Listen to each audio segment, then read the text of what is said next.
Dibuktikan kalau kita hidup ingin selalu terbukti, setiap cita-cita selalu tercapai, maka nanti kita akan merasa diri kita lah yang paling mampu. Betul? Kalau kita ngerasa ini lampu tiap hari hidup, mau yakin KWH-nya nggak pernah ditengokin. Selama lampunya hidup terus, air di rumah hidup terus. Selama air di rumah ngalir terus, mau yakin tower air nggak pernah ditengokin. Tapi ketika lampu listrik di rumah mati, mau tidak mau datang melihat KWH. Ketika keran air mati, mau tidak mau kita datang ke tower air. Apa masalahnya? Begitu pula ketika Allah memberikan ujian kepada kita. Orang kalau sudah merasa susah, sudah lagi tidak ada tempat untuk ditolong, ujung-ujungnya ya Allah. Itulah cara Allah supaya kita kembali kepadanya. Maka dikasih ujian. Betul? Betul? Maka ayo, mudah-mudahan yang hadir di sini orang-orang yang insya Allah bisa melewati ujian-ujian dengan dimana ridho atas apa yang menjadi ketentuan Allah. Amin ya Rabbal. Amin ya Rabbal. Mudah-mudahan yang sulit ekonominya Allah luaskan rezekinya. Amin. Yang belum punya keturunan, mudah-mudahan segera Allah berikan keturunan. Yang belum dapatkan jodoh, mudah-mudahan Allah dekatkan jodoh. Jodoh yang terbaik, jodoh sayang dengan orang tua, jodoh yang mencintai kita dunia dan akhirat, jodoh yang dimana mereka mampu menerima dari segala kekurangan sebelum datang dari segala kelebihan. Amin ya Rabbal. Hai teman-teman yang masih bujangga, masih gadis, jangan pernah risau atas apa yang nanti Allah tetapkan kepada kita. Boleh jadi kematianlah yang lebih dahulu datang sebelum jodoh yang datang. Betul? Betul? Jalani hidup ini. Jodoh itu seperti mati. Jodoh itu seperti rezeki yang dimana hanya Allah yang menentukannya. Yang paling terpenting, kita ini perjalanan masih panjang. Apalagi yang muda-muda. Dunia antum ini dunia yang masih panjang. Dunia kita ini masih panjang. Ketika kita di dalam usia masih muda, kita gunakan untuk beribadah, kita gunakan untuk kebaikan-kebaikan. Bahkan nanti kata Nabi ada 7 golongan yang akan mendapatkan naungan Allah Subhanahu wa ta'ala. Salah satunya adalah sabun. Dia anak muda, di mana ketika usia mudanya digunakan untuk kebaikan, digunakan untuk beribadah kepada Allah Subhanahu. Kalau ada orang tua rajin sholat, wajar sudah tua. Kalau ada orang tua rajin ke masjid, ke musola, wajar sudah tua. Tapi yang luar biasa itu, kalau ada anak muda yang darahnya masih panas, otaknya masih mendidih, jiwanya masih membara, tapi dia lawan hawa nafsunya. Malam minggu dia tidak nongkrong-nongkrong di pinggir jalan dengan geng-geng motornya.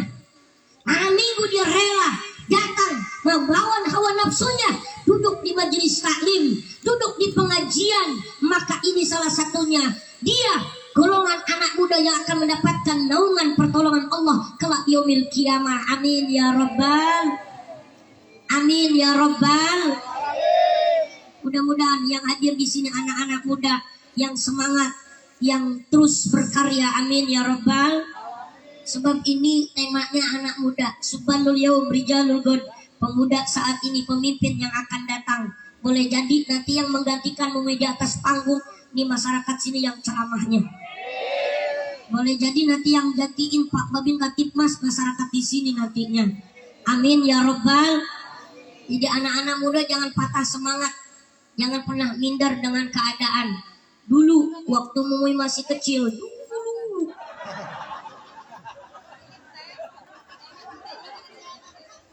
Mumuy ini Pak Babin Katipmas, walaupun fisik Mumuy kecil, tapi Mumuy dulu sangat semangat dalam urusan belajar.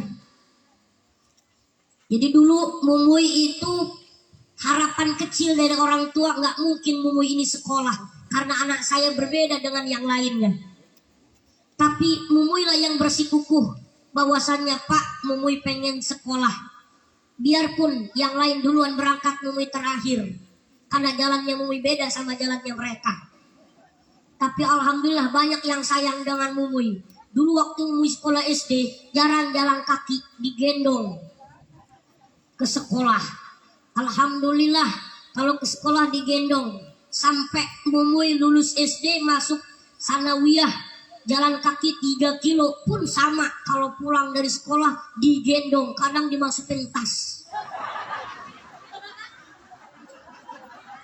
Karena Mumuy punya prinsip, fisik bukanlah alasan, kekurangan bukanlah alasan, tapi yang dilihat adalah kemauannya. Betul? Betul? Jadi jangan patah semangat. Dan alhamdulillah sampai Mumuy S1 kuliah, sampai Mumuy wisuda 2018, Mumuy terus dalam pendidikan. Pun sampai saat ini Mumuy masih belajar.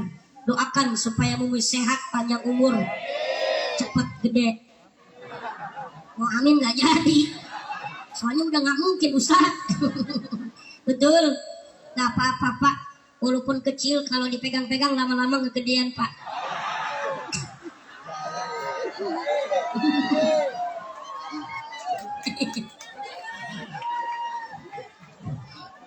Allahumma sholli ala Muhammad.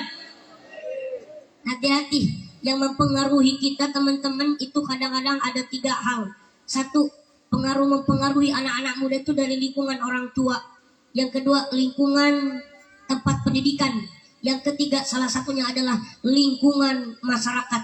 Sebaik apapun antum, jika kalian berteman dengan orang-orang yang mohon maaf, mereka luar dari jalur agama Islam, maka kita pun sama akan seperti mereka. Kalau kita berteman dengan orang yang jual minyak wangi, mau tidak mau badan kita yang tadinya bau ketek jadi wangi. Betul? Betul? Maka bertemanlah dengan mereka yang mendatangkan semangat dalam urusan pendidikan. Insya Ibu bapak jamaah yang dimuliakan Allah, malam ini malam kita menyongsong Ramadan. Mumuy gak banyak, setidaknya persiapan kita menghadap Ramadan dengan 4 hal. 1, dengan iman. 2, dengan ilmu. Yang ketiga, dengan fisik yang kuat, persiapan fisik yang sehat. Yang keempat, dengan silaturahmi. Mudah-mudahan 4 hal ini selesai kita sampai jam 3 subuh. Hah? Kuat ibu-ibu? Kuat ibu-ibu? Mumuy gak kuat. Istri Mumuy udah WA, Mbak cepet pulang, hujan ini. Insya Allah ya Bu, minta doanya ibu bapak supaya berkah rumah tangga Mumuy. Amin ya Rabbal. Ternyata Pak Polisi, hebatnya seorang suami itu bukan karena dia pinter, bukan karena dia ini seorang suami ini dia di luar disegani orang. Laki-laki yang hebat, suami yang hebat itu Mumuy yakin di belakangnya ada doa istri yang hebat. Betul? Betul? Hei para suami, jangan pernah sombong kalian dengan apa yang sudah dilakukan istri-istri kita. Betul? Mereka inilah yang paling banyak berjuang di rumah tangga. Salah satunya 24 jam di dalam rumah. Ini para perempuan. Bahkan hebatnya perempuan satu waktu bisa mengerjakan beberapa pekerjaan. Tangan kanannya goreng tempe, tangan kiri gendong anak, kaki kanan ngepel lantai. Bagaimana tidak hebat perempuan? Betul? Laki-laki kalau sudah ada satu pekerjaan tidak bisa merangkap pekerjaan yang lain. Itu sudah fitrahnya dari Allah. Betul? Maka kalau bapak-bapak punya istri saya Ustaz, cerewet mulutnya Ustaz, nggak tahan saya. Begitulah fitrahnya perempuan Pak. Kalau memang mereka cerewet, cukuplah kita menjadi pendengar yang setia. Yang heran itu kalau ada perempuan dia diam. Itu yang heran menurut Mumuy. Perlu dipertanyakan. Kalau perempuan lebih banyak diam daripada cerita, berarti banyak menyimpan misteri yang paling dalam. Betul? Betul? Ditanya begitu suaminya marah-marah, kamu ini dong, kata suaminya. Tapi dia tidak marah, dia diam. Biasanya kan kita kalau berdebat dengan perempuan, jangankan menang, seri aja syukur.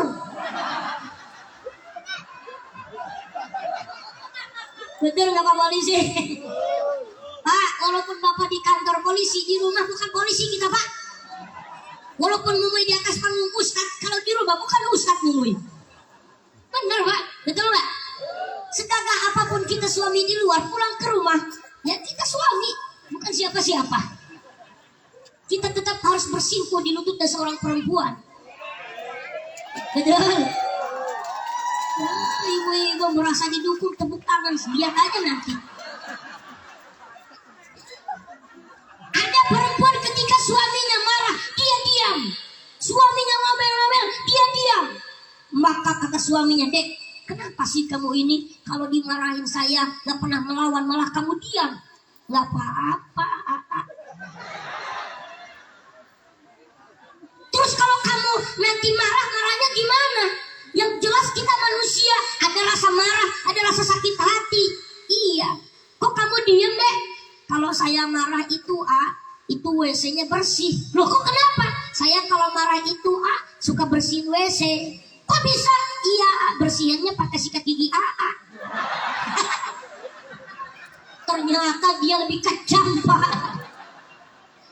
Selama ini suaminya sikat gigi bekas WC. Ya Allah. Nih ibu-ibu mudah-mudahan yang ada di sini ibu-ibu solehah semua. Amin ya Rabbal. Setidaknya ada 4 hal persiapan kita Ramadan. 1, ruhaniyah kita yang kuat. Iman kita, yakin kita bahwasanya yang memberikan kekuatan kita ibadah itu adalah kekuatan dari Allah Subhanahu. Kan ayatnya sudah jelas dalam Al-Quran. Ya ayyuhalladzina amanu kutiba alaikumusyamu kama kutiba alal ladzina min qablikum la'allakum tattaqun. Hei orang-orang yang beriman, yang dipanggil itu orang-orang yang beriman. Lihat ayatnya, makanya perlu dikuatkan iman dulu. Kata Allah, ya ayyuhalladzina amanu, hei orang-orang yang beriman. Ustaz, dia beriman tapi gak sholat, tetap dipanggil. Ustaz, dia beriman tapi gak pernah sholat, tetap dipanggil beriman. Karena orang-orang yang di dalam hatinya masih ada iman, sekalipun kelakuannya, ibadahnya masih tipis, tetap dia masuk surga walaupun nanti mampir dulu ke neraka. Betul? Betul? Mohon maaf. Maka perlu dikuatkan iman. Lihat hadisnya. Soma Ramadana imanan wahtisaban ghufir lahu ma taqaddama min dzambih. Barang siapa, kata Nabi, yang berpuasa karena iman dan karena kehusyuan, keyakinan, kegigihan, ghufir lahu ma taqaddama min dzambih. Allah ampuni dosa-dosanya, baik yang lalu maupun yang akan datang, insya. Amin ya Rabbal. Kuatkan iman. Lanjut. Okay. Yang kedua, kuat ialah bekal kita menghadapi Ramadan dengan ilmu. Ini perlu. Nanti buka bab-bab fikih, datang ke rumah ustadz, ke rumah abah. Sebab banyak yang salah kaprah puasa kita.